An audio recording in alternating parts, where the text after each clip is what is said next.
Contudo, levantou-se oposição dos membros da chamada Sinagoga dos Libertos, dos judeus de Cirene e Alexandria, bem como das províncias da Cilícia e da Ásia.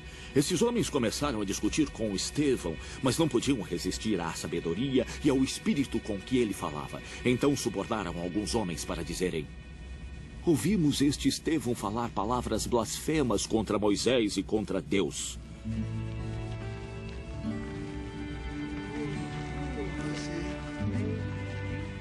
Com isso, agitaram o povo, os anciãos e os mestres da lei, e prendendo Estevão, levaram-no ao sinédrio.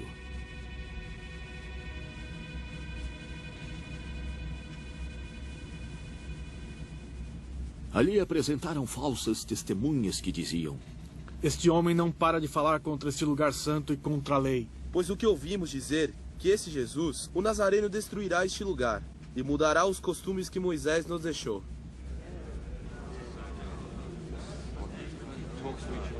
Olhando para ele, todos os que estavam sentados no sinédrio viram que o seu rosto parecia o rosto de um anjo. Então o sumo sacerdote lhe perguntou: são verdadeiras estas acusações?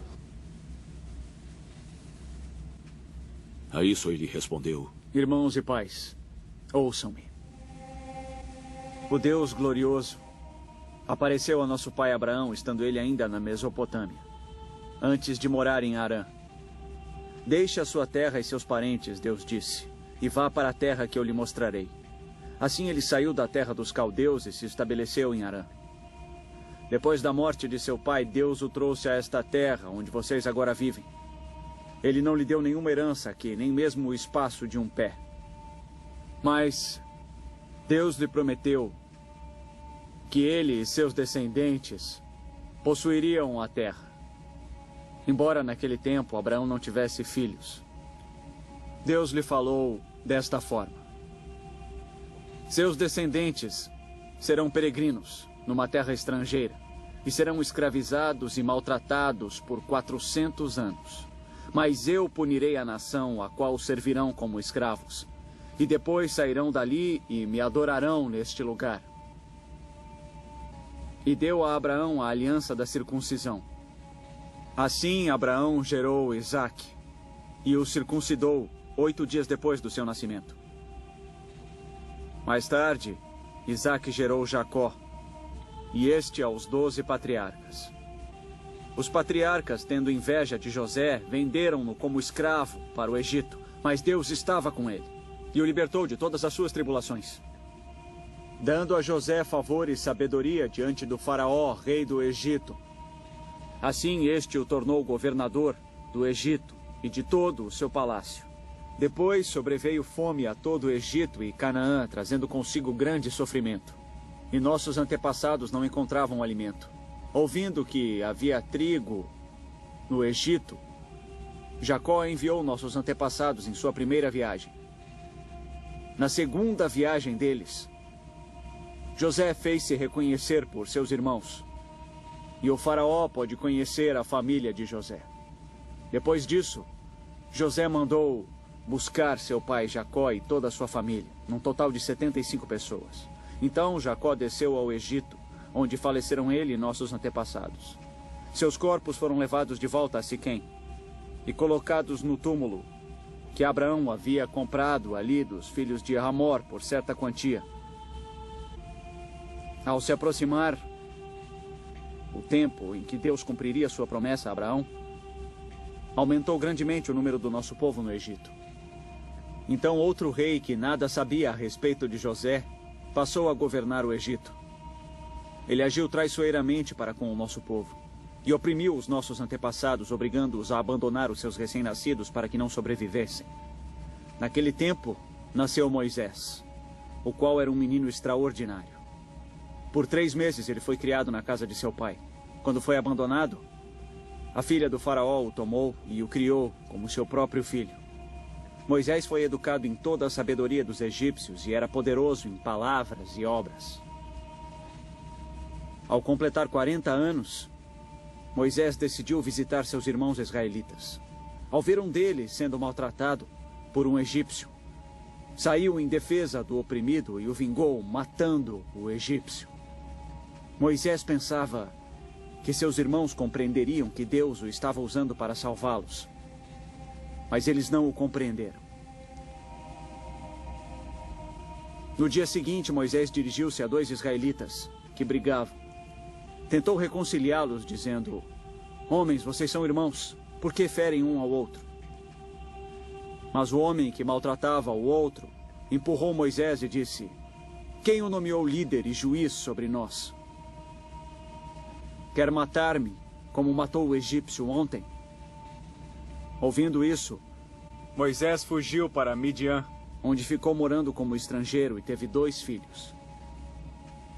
Passados 40 anos, apareceu a Moisés um anjo nas labaredas de uma sarça em chamas no deserto, perto do Monte Sinai. Vendo aquilo, ficou atônito. E aproximando-se para observar, ouviu a voz do Senhor. Eu sou o Deus dos seus antepassados, o Deus de Abraão, Isaque e Jacó. Moisés, tremendo de medo, não ousava olhar. Então o Senhor lhe disse: tire as suas sandálias, porque o lugar em que você está é terra santa. Vi o sofrimento do meu povo no Egito. Eu ouvi seus gemidos e desci para libertá-los. Venha agora. Eu o enviarei de volta ao Egito. Este é o mesmo Moisés que tinham rejeitado com estas palavras: quem o nomeou líder e juiz? Ele foi enviado pelo próprio Deus para ser líder e libertador deles por meio do anjo que lhe tinha aparecido na sarça.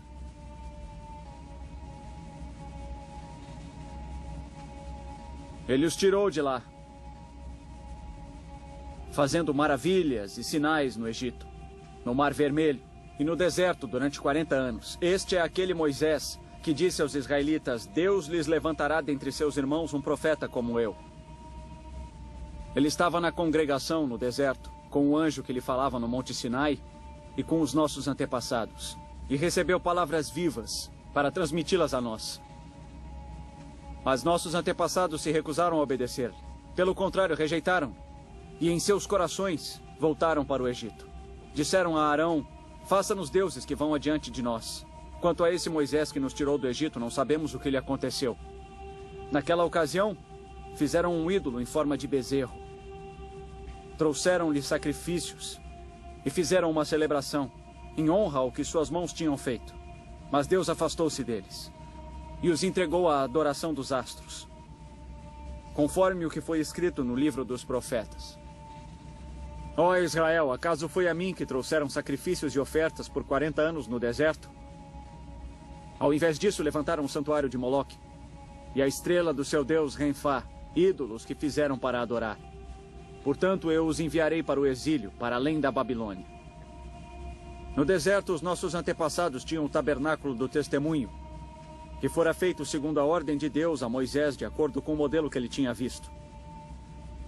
Tendo recebido o tabernáculo, nossos antepassados o levaram sob a liderança de Josué, quando tomaram a terra das nações que Deus expulsou de diante deles.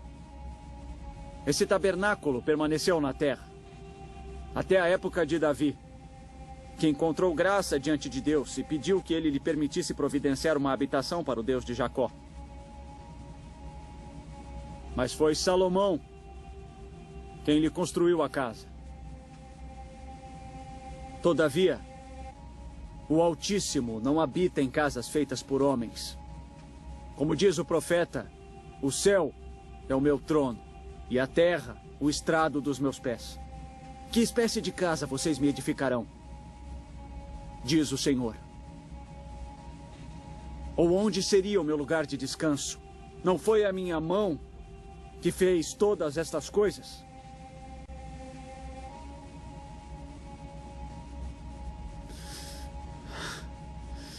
Povo obstinado, incircunciso de coração e de ouvidos. Vocês são iguais aos seus antepassados, sempre resistem ao Espírito Santo. Qual dos profetas seus antepassados não perseguiram? Mataram aqueles que prediziam a vinda do justo, de quem agora vocês se tornaram traidores e assassinos. Vocês!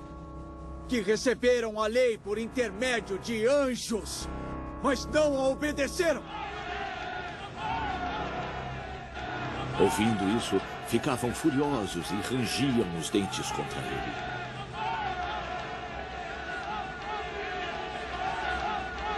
Mas Estevão, cheio do Espírito Santo, levantou os olhos para o céu e viu a glória de Deus e Jesus de pé à direita de Deus. Veja. Ele disse: Veja o céu aberto e o Filho do Homem de pé à direita de Deus. Mas eles taparam os ouvidos e, gritando em alta voz, lançaram-se todos juntos contra ele. Arrastaram-no para fora da cidade e começaram a apedrejá-lo.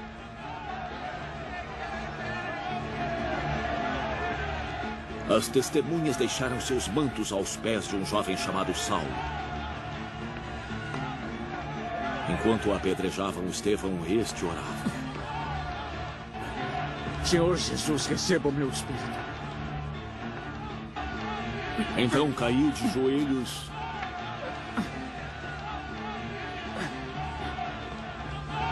e bradou. Senhor, não os consideres culpados deste pecado. E dizendo isso, adormeceu.